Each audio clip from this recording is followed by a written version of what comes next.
Buenos días. Dios les bendiga grandemente, hermanitos. Vamos a dar comienzo al estudio de la mañana. Hermanito Jorge, por favor. Oración inicial.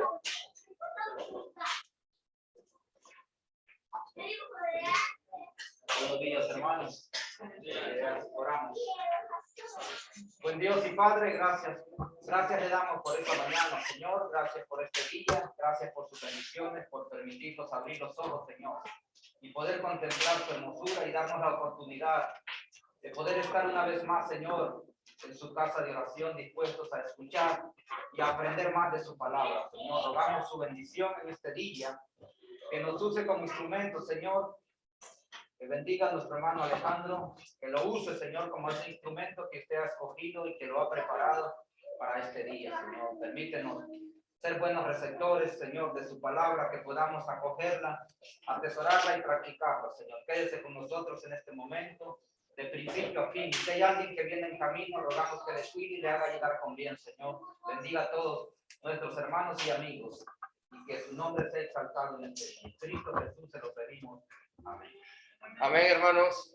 Bueno, continuamos con el libro de Apocalipsis. Hoy estaremos viendo capítulo 3 acerca de la iglesia en Sardis. Haciendo un breve resumen de lo que ya hemos estado estudiando, vemos que Apocalipsis 1 se nos presenta la visión del apóstol Juan cuando él, en la isla de Patmos, le es revelado lo que ha de acontecer en un futuro. Por eso es que este libro, la forma de presentarnos su contenido es apocalíptico o de revelaciones, como en este caso es este libro. Va de la mano con un mensaje específico a las iglesias de Asia y a las iglesias universal. Esta carta de Apocalipsis tenía que haber sido leída en el tiempo de Juan, cuando fue entregada, año 90 aproximadamente, en todas las iglesias del Asia. De esta manera, ellos tenían un mensaje para poder corregir y para poder entender de que a pesar de la gran tribulación, años 70, cuando Jerusalén fue rodeada y fue atacada ferozmente, ellos no habían quedado solos. En Juan 14, Juan nos presenta, y en Juan 17 también Juan nos presenta una conversación muy personal de los apóstoles y Jesucristo. Jesús les dice: yo tengo que irme al Padre, pero no los voy a dejar solos. Los apóstoles responden: ¿cómo nos piensas dejar huérfanos aquí? Que cuando estaban en la tierra, ¿quién guiaba a los discípulos? Jesús. ¿Quién edificaba a los discípulos? El mismo Maestro. Jesucristo siempre estaba allí para guiarles, para exhortarles, para edificarles y mostrarles el verdadero camino. Jesús se tiene que ir al Padre. Juan 14 hasta el 17. Pero le deja el Espíritu Santo de Dios. Luego de pasar tiempo, amados hermanos, un tiempo de años, nuevamente Juan tiene el privilegio de hablar con Jesús. ¿Se recuerdan que Juan estaba de rodillas postrado y Jesucristo le pone la mano al hombro a Juan, diciendo: aquí estoy yo, Juan, nuevamente estoy contigo? Empezamos hablando de las iglesias. Sabemos que Juan nuevamente está en esta isla, aislado, exiliado, está necesitado de Dios, porque puede ser el apóstol más amado que puede reflejar la Escritura, puede ser aquel que recostó su cabeza en la cena del Señor, puede ser el que se encargó de la mamá de Jesucristo, María. Ha hecho cosas maravillosas, pero por causa de la predicación y del testimonio de Jesucristo, Dios ha permitido que Juan sea exiliado en Patmos a través de soldados romanos. Pasamos a Éfeso. Se recuerdan que Éfeso es una ciudad portuaria, una ciudad realmente importante, ahí está la adoración a Diana, la Artemisa, y en Éfeso hay un mensaje específico de que vuelvan a las primeras obras porque han perdido ese primer amor que tenían cuando hayan empezado. Son muy trabajadores, se esfuerzan mucho, pero es necesario que regresen a su primer amor. Fuimos a Esmirna, sabemos que ellos en Esmirna, al norte de Éfeso, hacia arriba, realmente habían problemas con la doctrina, pero habían unos hermanos que no se estaban contaminando. Similar pasaba en Pérgamo y luego vemos en Tiatira, lo que veíamos en la clase anterior, de esa mujer que pervertía. Vamos a leerlo, el versículo 20 de 2 Apocalipsis 2:20. Pero tengo una queja en tu contra que permite que esa mujer, Jezabel. Entonces dábamos un contexto de Jezabel, que en el Antiguo Testamento, en Tiatira, hay una mujer muy similar mencionada, que es una mujer que hizo que su propio rey fuera a comprar un terreno, pero a raíz de todo eso, ella había preparado el terreno con un asesinato de por medio. Hoy vamos a ver Sardis. Hoy nos toca Sardis. Ya bajamos al suroeste, bajamos al suroeste, más o menos dice la palabra que hay unos 50 kilómetros de diferencia. Estamos en el país actualmente, Turquía. ¿Qué hay en Sardis que podamos entender? Se encontraba, como decimos, sureste, 50 kilómetros de Tiatira. Año 17, hay un terremoto que cuentan historiadores que ha asolado esta ciudad, y hay escritos de la antigua Roma donde el emperador Tiberio ha ejercido colaboración y cooperación para levantar nuevamente a Sardis. Leo aquí, a pesar de estar edificada en un cerro prácticamente inaccesible, ella se localizaba en un lugar muy alto y no había forma de poder penetrar esa muralla porque estaba, aparte de una colina, estaba totalmente amurallada. Era inaccesible, era muy fácil defenderlo. Si podemos algún día visitar, aquí mismo tenemos un pueblo que se llama Ávila, la ciudad de Ávila, para que te ubiques más o menos cómo es el trasfondo de Sardis. Ávila puede que esté más o menos en una pequeña colina y la ciudad está totalmente amurallada. Es muy fácil defenderla. Ese es el trasfondo de lo que nos estamos encontrando aquí. ¿Qué sucede cuando nos creemos que estamos muy seguros? ¿Qué pasa cuando yo me siento que estoy realmente tranquilo y confiado? Puede llegar un momento que yo me sienta muy tranquilo y puede que descuide mi seguridad. Me estoy hablando en cuanto a la localización y en cuanto a la ubicación de Sardis y de su manera militar de poderla atacar. Sin embargo, en varias ocasiones Sardis fue tomada, pero por su propio descuido. No estaban atentos, no estaban velando. Empezamos Apocalipsis 3, verso 1. ¿Quién lo puede leer? Por favor, Apocalipsis 3, verso 1, iglesia en Sardis. El que no tenga hermanito lo puede leer. Amén. Amén. Escribe al ángel de la iglesia en Sardis. Así dice el que tiene los 7 espíritus de Dios y las 7 estrellas. Amén.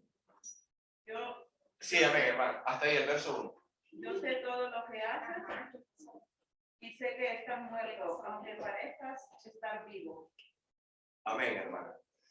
Sabemos que el que le está revelando a Juan es Jesucristo, porque capítulo 1, Jesús permite que un ángel le hable al mismo Juan. Luego que Juan se ha postrado en el suelo, ya empieza a hablar el mismísimo Jesús.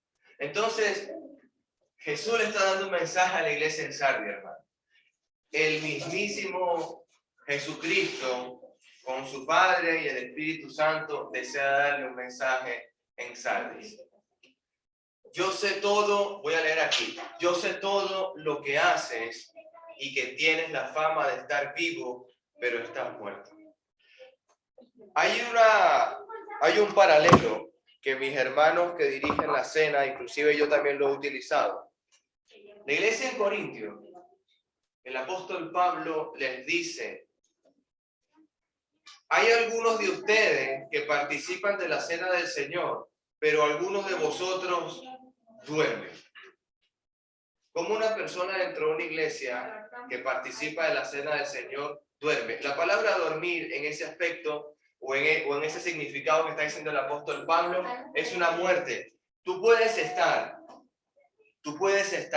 ante el mismísimo Dios, vivo carnalmente, pero espiritualmente muerto para Él. ¿Por qué? Porque yo simplemente al decir, no quiero seguir los pasos de mi Dios, no quiero obedecer a lo que está haciendo los mandatos de mi Señor Jesucristo con el Padre y el Espíritu Santo, resisto a la palabra de Dios.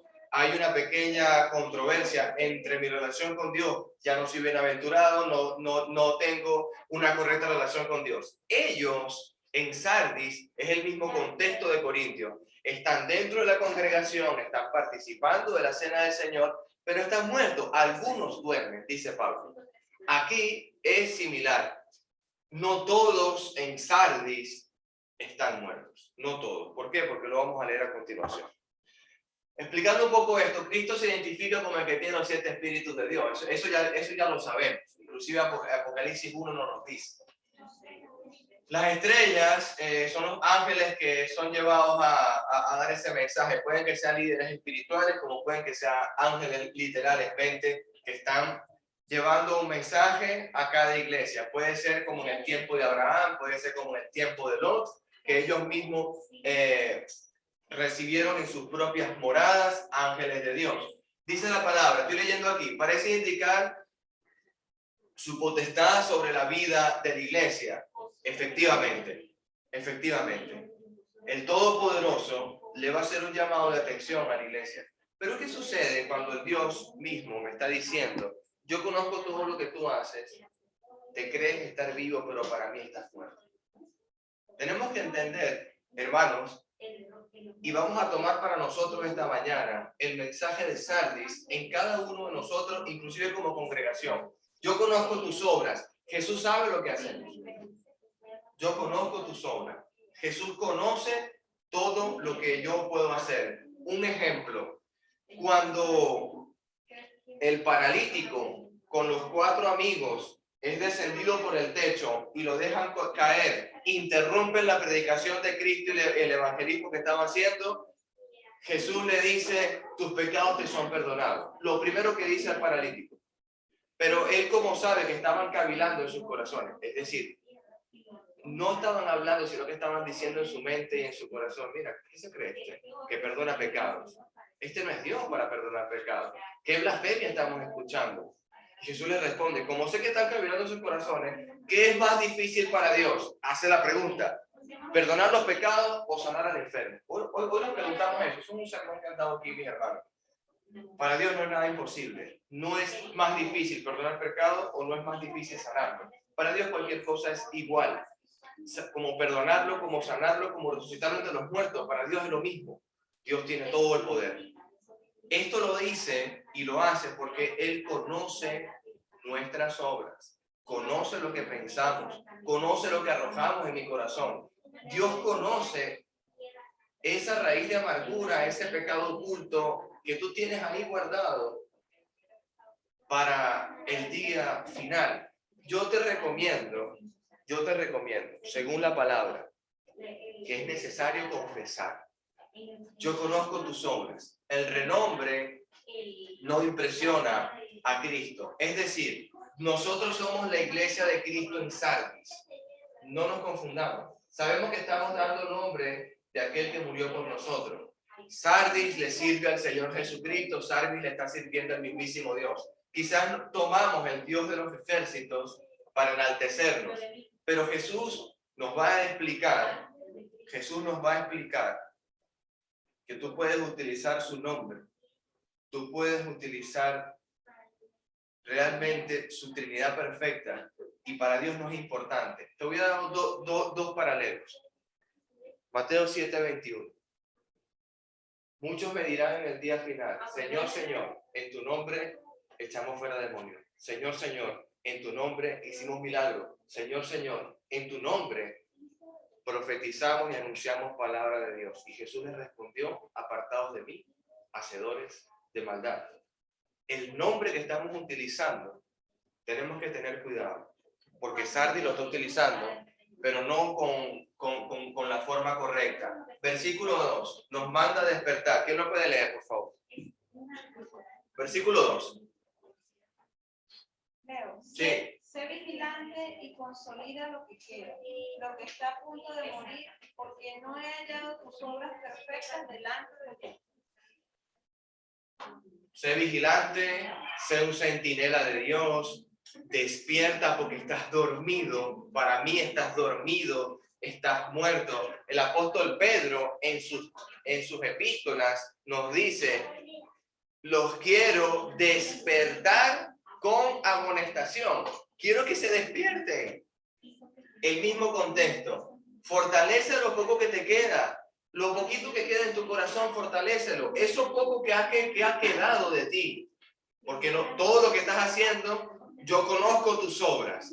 Todo lo que estás haciendo no está conforme a lo que yo he ordenado. No está conforme a lo que yo he mandado. Hermano, los detalles son importantes. Los detalles son importantes. ¿Por qué digo que los detalles son importantes? Por ejemplo, ¿qué pasaría si a mí mi Señor Jesús me ha dicho en la palabra, Hechos de los Apóstoles, todo el Nuevo Testamento me ha dicho, el primer día de la semana debes tomar pan sin levadura y debes tomar el fruto de la vid y recordar a Jesucristo? Pero nosotros vamos a hacer algo más fácil por cuestión de economía y por cuestión de que esto es muy complejo. Vamos a hacer una vez al mes. ¿Qué les parece, iglesia? Y la iglesia dice, me parece muy bien que lo hagamos una vez al mes. No es lo que ha dicho Dios. Es lo que hemos decidido nosotros. ¿Será que tenemos más autoridad nosotros que Dios? Es importante esto porque Sardis está tomando decisiones que van en contra de los mandatos de Dios. Sardis está tomando decisiones que los pequeños detalles lo están maquillando para que se vean bien, pero la verdad no están cumpliendo con la ordenanza de Dios. No cumplen con los requisitos de Dios. Yo puedo decir, no evangelizan. Sería muy fácil dar un contexto de que no evangelicen. Pero yo me voy a algo muy pequeño, como tan solo participar de la cena, como recoger una ofrenda, como orar a Dios, como hacer alabanza, como estudiar de la palabra. Algo que me aparece a mí en el Nuevo Testamento. Los detalles son importantes. La exhortación a ser vigilante tenía especial significado, ya que la ciudad de Sardis había caído en manos de sus enemigos en 2 ocasiones. ¿Por qué? Porque nos confiamos. Estoy en una ciudad murallada, ¿qué me va a pasar? Quizás en mi propia casa, en mi propia familia, en mi propio matrimonio, yo estoy confiado, mi esposa me fiel, estoy confiado. ¿Y qué hago? Nunca estoy en casa. Llega un momento que el matrimonio se quiebra. Sigo leyendo. Parece algo semejante a lo que sucedía en la iglesia, pero en el plano espiritual, versículo 2, estamos leyendo el versículo 2. La exhortación a afirmar las otras cosas se refiere a la importancia de lograr una estabilidad y constancia en su servicio a Dios. Es necesario que volvamos al inicio. Dios le está diciendo a Sardis, ten cuidado de lo que estás haciendo. El problema muy común, especialmente en la iglesia recién establecida. Hay un problema muy común. ¿Qué le sucede a una persona que nace del espíritu y del agua, recién bautizada? ¿Es experto o es inexperto en la palabra? Yo hago esa pregunta porque Pedro la hizo a la iglesia. No podemos permitir, como dice el apóstol Pedro, que alguien que sea inexperto de la palabra venga a enseñar a la congregación. ¿Por qué? Porque puede emitir una interpretación errónea, porque puede dar consejos erróneos, porque puede quizás basarse en un solo contexto y no en toda la palabra. Hay muchos ejemplos aquí a continuación, hermano. Muchos ejemplos. Es necesario que conozcamos bien la palabra de Dios. ¿Usted sabe cuál es el primer problema en Sardis? Falta de conocimiento. no saben los detalles de Dios, no saben los requisitos de Dios, no conocen los mandamientos de Dios. Están haciendo como a ellos les parece, inclusive como se está manejando el imperio de Roma, los ejemplos que ven de Roma lo están imitando. Los detalles son importantes, hay muchos ejemplos en la iglesia, Nuevo Testamento, en el libro de los Hechos, en el libro de Romanos, Tesalonicenses, Santiago, Pedro. Esto que estoy hablando es el contexto de que dicen mis hermanos. ¿Se acuerdan cuando dice en Gálatas, estoy maravillado, hermanos, que yo les prediqué un evangelio y ustedes se fueron a otro? Pablo les predica seguir a Cristo y ustedes han decidido irse al mundo. Estoy maravillado, dice el apóstol Pablo, hablando del tema de Gálatas. Versículo 3, hermanito, ¿quién lo puede leer? Acuérdate pues de lo que has recibido y lo hice y guárdalo y arrepiéntete, pues si no veras, vendré sobre ti como ladrón y no sabrás a qué hora vendré sobre ti. Vuelve a lo que escuchaste.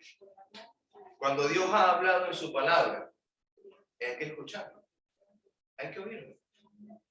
Hay que oírlo y no oírlo y no obedecerlo, porque la palabra dice que el que oye y no actúa es un oidor olvidadizo. Vuelve a lo que escuchaste y creíste al principio y reténlo con firmeza. ¿Por qué? Porque si no retenemos la palabra de Dios, no obedecemos a los detalles, a los mandamientos, a las ordenanzas de Dios, ¿qué va a pasar? Va a venir el juicio de Dios contra nosotros y nos dice Dios en este juicio, estás muerto. Yo veo que tú dices que estás vivo, pero para mí estás muerto. ¿Qué viene a continuación? Arrepiéntete y regresa a mí. Fíjate que hay tres pasos fundamentales. Escucha lo que te ha dicho Dios, arrepiéntete de tu mal, de lo malo y regresa a Dios. Voy a hacer un paralelo. El hijo pródigo estaba en un hato de cerdos, llevándole comida a los cerdos, con una cesta, una canasta, una mochila, llámese cualquier recipiente, lleno de algarrobas. Le estaba dando de comer algarrobas a los cerdos y se paró y dijo, en casa de mi papá hay jornaleros, no le falta el pan ni le falta el agua y yo aquí estoy deseando comer la comida de los cerdos, entonces voy a pararme. Está escuchando a su papá, voy a pararme y le voy a decir, papá, me arrepiento porque lo que hice estuvo mal. Ya yo no soy digno de ser llamado tu hijo. Pero no se quedó allí. Él escuchó a su papá, él se arrepintió. ¿Y sabe qué fue lo siguiente? Cogió, le dijo como tiene que ser, me voy porque yo no voy a seguir en esta granja. Y se fue a camino de su papá. Empezó a caminar, hermano. Escuchar a Dios, arrepentimiento y empezar a caminar. De nada te sirve escuchar a Dios, arrepentirte y quedarte inmóvil, porque sigues estando en el hato de los cerdos. Si tú no empiezas a caminar, sigues rodeado de los cerdos. El hijo pródigo escuchó al padre, se arrepintió y regresó. ¿Sabes qué hizo el padre? Mi hijo, escucha lo que dijo el papá, mi hijo está muerto y ahora está vivo. El hijo estaba muerto espiritualmente, hermano. Sí. Mi hijo está muerto, ahora está vivo. ¿Qué le pasa a Sardis? ¿Qué le pasa a Sardis? Está mal, hermano. Está con los cerdos. Está allí. Se ha olvidado de las palabras de Dios. No se quiere arrepentir. Y Dios le está diciendo, acuérdate de lo que escuchaste al principio. Reténlo con firmeza, arrepiéntete y regresa a mí. La palabra regresa a mí significa acción, caminar, empezar a andar. Versículo 4. Sin embargo, hay algunos en la iglesia en Sardis que no se han manchado la ropa con esta maldad. Ellos caminarán conmigo vestidos de blanco porque son dignos. Esto es algo importantísimo, hermano. Es muy importantísimo. Yo conozco por la palabra de Dios a la iglesia en Sardis y sé por la palabra de Dios que Sardis se va a salvar, pero no todos los hermanos. Esto cuando yo lo entendí me causó temor, porque sé que quizás en un futuro las iglesias de Cristo 2021 que partan con el Señor, quizás no todos están escuchando, quizás no todos se están arrepintiendo y quizás no todos están caminando hacia Jesús, están muertos. Como decía Pablo, algunos están en Corintios participando de la cena del Señor, pero están dormidos. Y Pedro les dice a la Iglesia Universal, yo no quiero despertar a ustedes como amonestación. Por favor, despierten. Sin embargo, hay algunos en la iglesia en Sardis que no se han manchado la ropa con esta maldad. Eso es un pasaje de mucho temor. Es un pasaje de mucha reverencia. Los pasos para vencer esa palabra externalismo es que tú quieres mostrar a los de fuera algo que quizás quieras tú mostrar, pero tu corazón, pero tu intimidad, tu casa está en desorden, tu hogar está en tiniebla. Acuérdate, arrepiéntete y empieza a venir a Dios. Hay un cambio de actitud allí. Hay un cambio de actitud aquí. Leo aquí. Parece ser algo que iba a suceder pronto. En el caso, no será una referencia al fin del mundo de este fin del mundo, que quiero decir. Como siempre ha sido un caso, aunque se anuncia su venida, no revela ahora exactamente ella. Primera de Pedro sí lo dice. Los elementos ardientes se fundirán y todo será quemado. Porque la palabra dice, y vendré a ti, y vendré a ti. Es necesario que aunque no haya venido Cristo hasta hoy, y quizás suene la trompeta en el día final ya mismo, pero solamente Dios lo conoce. O Dios viene, o nosotros partimos del mundo. O Dios viene, o mi corazón es endurecido y yo no estoy más con Dios.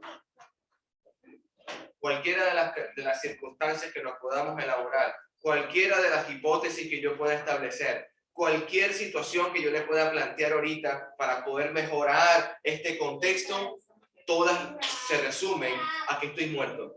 Si yo espero el juicio final, estaré muerto. Si yo busco la forma de yo resolver mis problemas yo mismo, sigo estando muerto. Es necesario, hermano.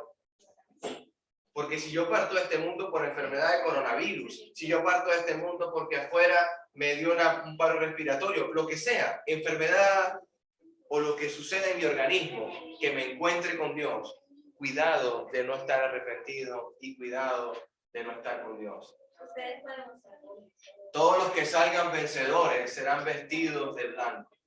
Nunca borraré sus nombres del libro de la vida, sino que anunciaré delante de mi Padre y de sus ángeles, ellos que le pertenecen. Acompáñame con tu Biblia, Apocalipsis 21.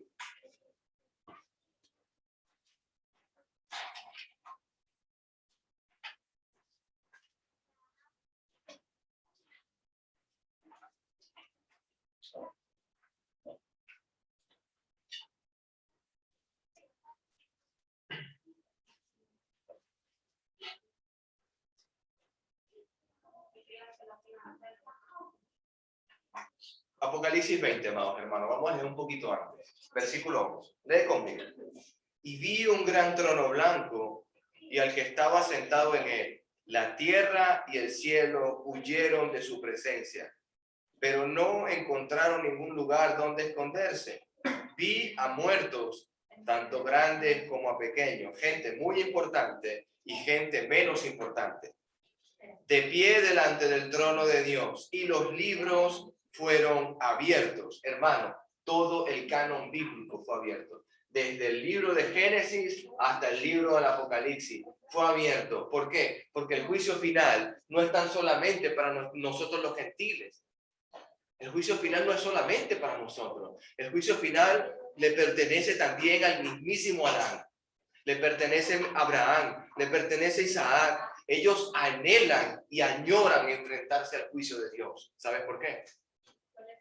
Porque hicieron lo bueno delante de Dios. Porque para nosotros el juicio no es malo. Porque para la iglesia de Cristo el juicio es una bendición de Dios. Porque el juicio es encontrarme con Jesús. Yo deseo el juicio porque quiero ver a Jesús. Pero aquellos que no hacen la voluntad de Dios, se encontrarán con un Dios justo que le va a decir lo siguiente. Seguimos leyendo. Y los libros fueron abiertos, el canon bíblico. Entre ellos, el libro de la vida. Y otro libro fue abierto.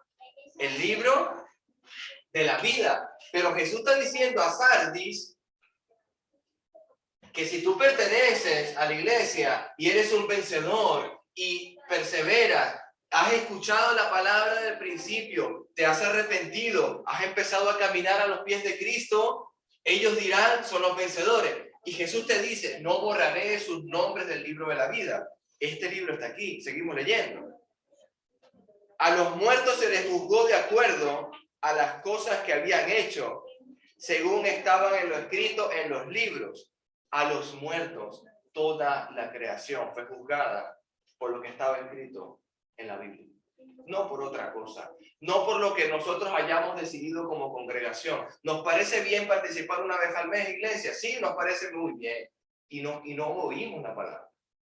Hay congregaciones ahí fuera, denominaciones, sectas, que están diciendo que los obispos de Dios no se pueden casar, que no pueden tener hijos.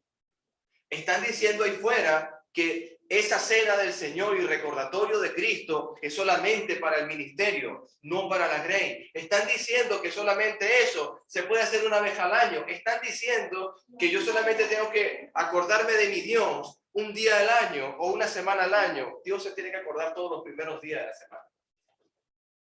Es lo que dice la Escritura, no lo digo yo. No me puse de acuerdo con Jorge ni con Roberto. No nos reunimos los varones a decir, mira, aquí vamos a hacerlo todos los domingos. No. Lo leímos en Hechos de los Apóstoles, lo leímos en Primera de Corintios, lo leímos en Tesalonicenses, lo leímos en Efesios, lo leímos en el libro del Éxodo cuando salieron expulsados de Egipto con la Pascua. Lo hemos leído en la palabra de Dios. Porque cuando aquí habla la palabra, está hablando el mismísimo Dios de los ejércitos. El que le está hablando a Sardis. Acuérdate de lo que escuchaste. Seguimos leyendo. También entregaron los muertos que ellos fueron juzgados según lo que habían hecho. Versículo 14. Entonces la muerte y la tumba, o el Seol y el Hades, fueron lanzados al lago de fuego. Este lago de fuego es la muerte segunda. Y todo el que no tenía, versículo 15, hermanito, y todo el que no tenía su nombre registrado en el libro de la vida, ¿qué le sucede? ¿Qué dice? Al lago de fuego. Sardis, ahora ubica tu corazón, hermano. Mira Sardis. A mí me duele predicar a Sardis, porque yo sé que mis hermanos en Sardis, hoy, en el Tártaros y en el Seol, puede que estén. Algunos de ellos. De los que estaban ahí sentados, partiendo el pan. A mí me duele saber por el rico y Lázaro que Jesús predicó y dijo que algunos irán como el rico al Tártaro y algunos irán como Lázaro al paraíso. Yo sé, según la palabra de Apocalipsis, que algunos de ellos murieron. Yo no deseo eso para mi iglesia, no deseo eso para mí. Es difícil, hermano, pararse a predicar sobre hermanos que no terminaron bien su carrera. Es triste predicar eso. Es triste decirles, hermanos, que el primer rey de Israel, el de hombros altos, el que era más hermoso entre todos, el rey Saúl, el ungido de Dios, al final de su carrera, se suicida, hermano. Es difícil predicar de Saúl. Cuando el mismísimo Dios dijo, he hallado en Saúl el ungido mío. Él va a pastorear a Israel. Es difícil predicar de David cuando va y peca contra Betsabé. Es difícil predicar de David cuando va y mata al esposo de Betsabé en la batalla, llevándolo de primero. Como rey era muy fácil. Cuando esté solo en la batalla, allá al frente, en lo más difícil, las tropas, retírense. Qué noble es el rey David. Es difícil, hermano. Hablar de estos términos es difícil. Ahora yo me voy a mi propio corazón. ¿Será que yo soy como uno de Sardis? No escaparé del juicio de Dios, hermano. Yo no escaparé. Esto es lo que estábamos conversando. Todo el que tenga oídos para oír debe escuchar al Espíritu y entender lo que dice a las iglesias. Mira la repetición conmigo. Oídos, oír y escuchar. 3 veces en el mismo texto. Todo el que tenga oídos debe oír y debe escuchar. ¿Por qué? Porque de esto depende tu vida. Porque de eso depende tu relación con Dios. Porque de eso depende si vas a estar acompañando a hermanos en el infierno. Personas que dijeron, Señor, Señor, yo he profetizado en tu nombre. Y la respuesta de Cristo ha sido, no escuchaste mi palabra, no fuiste al principio, no te arrepentiste, no caminaste conmigo. Te estoy diciendo, apártate de mí, hacedor de maldad. Mateo 7, hermano. Jesús lo ha dicho en el Sermón del Monte. Se lo está recordando con el apóstol Juan, año 90 después de Cristo, en la isla de Patmos. Por eso es que yo decía, yo le doy gracias a mi Dios que me dio el Apocalipsis para yo saber si esta iglesia va a marchar bien o si no hemos puesto de acuerdo los líderes espirituales para el propio desenfreno y llevar esta congregación al mismísimo tártaro, hermano. Hay ministros, lo digo con toda responsabilidad, que por acción de gracias a la congregación, por favorecer a algunos hermanos, han pervertido el evangelio de Cristo y están llevando a una congregación a las mismísimas tinieblas, hermano. Eso hay que tener temor y reverencia. Cuando Dios habla, yo no soy nadie, hermano. Termino con Mateo 28. Finalizo el discurso, Mateo 28.